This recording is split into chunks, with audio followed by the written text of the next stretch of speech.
Out.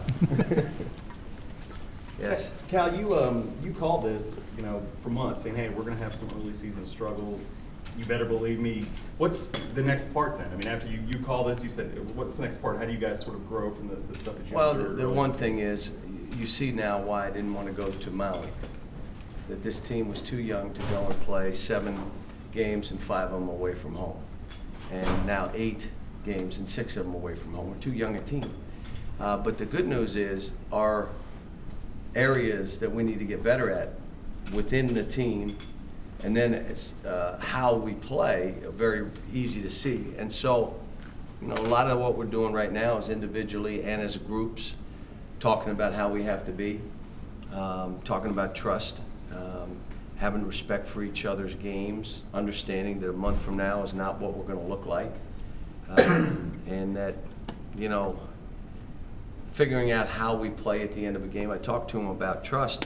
You almost, because we got so many young guys, you got to tell them what that means when you talk defense, when you talk offense, when you talk a will to win. What does that mean? And so I have to explain it to them where you'd think they'd know. Talking to them about what it means on a game day. From the pregame meal on, how to prepare for a game. Things that you would think they know that they don't. And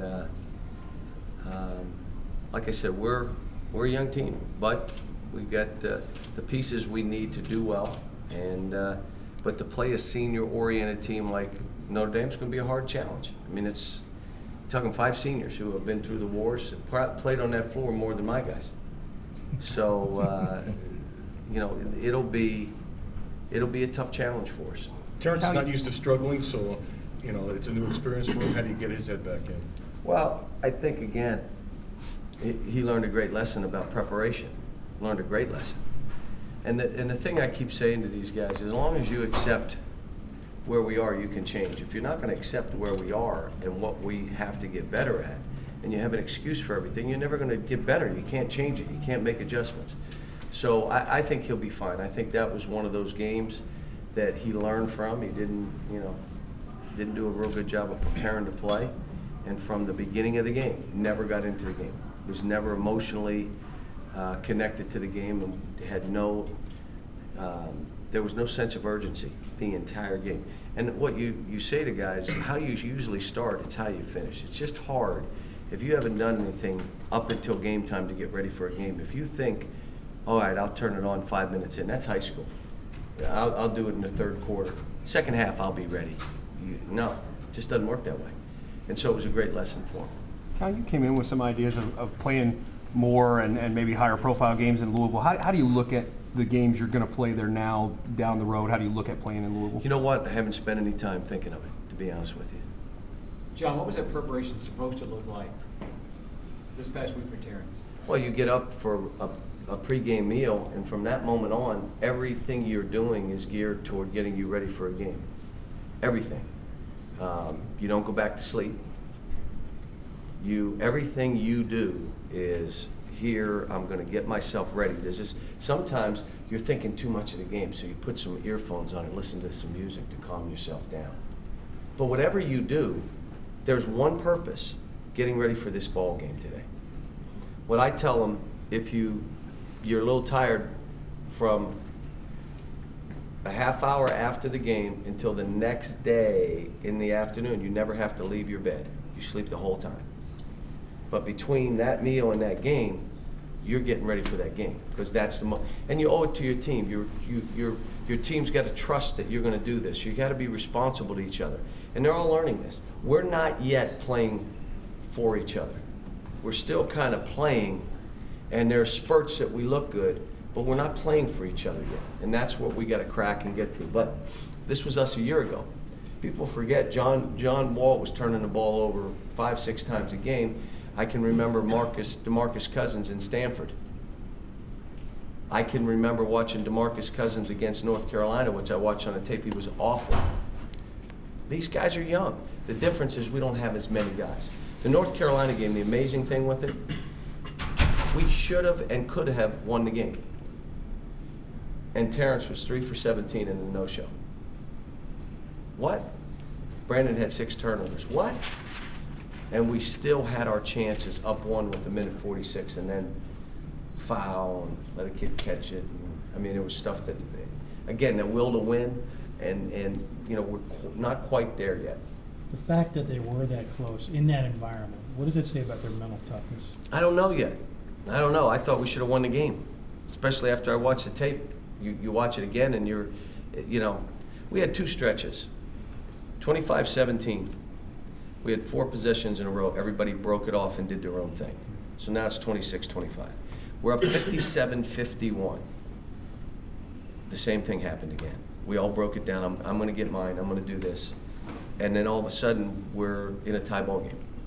And then we're up 68-64. And we do the same thing again. I mean, again, it's stuff that we showed them and we'll learn. And we got good kids. It's just that they've never been in this environment. It's all of us in this together. And it doesn't matter. Like, Duran Lamb should have got the ball more. But guys were like, well, he shot the last 2. I'm getting this one. No. He made the last 2. You missed the last 4. He shoots this one. I mean, that's what they don't understand it. I mean, it's just like, you know, but that's okay. I mean, that's where we are. I mean, here we are, a brand new team, and, you know, people still, you know, I like my team. I just like to win every game, but I like my team. Any plans on turning Josh into more of a post player since we're missing scoring down? Well, Terrence is obviously was, you know, when he did what he did in that game, he gave us absolutely no post presence. But I said to Josh, I think Josh has really made great strides. We need Josh to be about 5 or 10% better in the next month. We don't need Josh to be. Josh is given. You know, he made a play in that game he's never made in his life. It surprised him. If you look at the look on his eyes when he grabbed the ball, he went, oh my gosh, I grabbed the ball. And then he said, oh my gosh, I scored. He was so excited, he went down and fouled the guy. Couldn't believe he made the play. So what I'm saying is he's doing more than he's ever done. Now I'm just saying, you keep doing what you're doing, and let's get up 5%, 10%. What can you add to your game? Can we throw it to you the post a couple times where you can get something in? He's a terrific free throw shooter. He can make it 3 if we need him to. We need everything out of everybody. This isn't one of those years that you could say, well, these 2 can no-show you. No, when we had what we had last game, Terrence no-show, it's hard to win the game. Then everybody else has to play perfect. And you know, we're not ready for that yet. We just got too many young guys. John, can you talk a little bit about John, about Notre Dame? The 5 seniors. And and- what They know how to concerns you about play. how that could impact? Well, they know how to play off of one another. They don't get rattled. They were down, Georgia down 14. They were down against Wisconsin 14 or 15. They were down against Indiana State, and they never get rattled. They just keep playing. They play a good 2-3, 3-2 zone. They go to it and they stick with it. We're a little different team than we were a year ago, so playing zone against us is a little bit better for us. But you know, they do what they do well because they're a veteran team. They're seniors. They go to their bench. They're young, but even those guys, only one is a freshman. The other guys have played last year. So Mike does a great job, and they played a good schedule. I mean, they're not, whatever their record is not against, you know, Cupcake City. When you played Wisconsin and you played Georgia and the people they played, I mean, you played good people. John, how has DeAndre evolved in the couple years you've had him, and where does he kind of fit in with this team this year as an older guy? Well, he's trying to figure it out too. We're all trying to figure out where we're plugging everything in and how we play off of one another. But I've said this before, and I'll say it again. I've coached a lot of players, and there's a few in my mind that I'm as proud of as though they were children, and he's one of them. He came from a tough environment, tough background, hard for him to trust. First year debacle for him, but he trusts me, and he's made unbelievable strides from a guy who can't shoot. You got to get rid of him, which is what I was told when I got the job. Get rid of him. To a guy that's maybe our best shooter. Now you think about what I just said. We got to get him to play with more emotion defensively, but the reason he can is he's playing so many minutes at the pace that he's playing. But my friends have all called, from Larry Brown to others, that say we love him because he can defend multiple positions.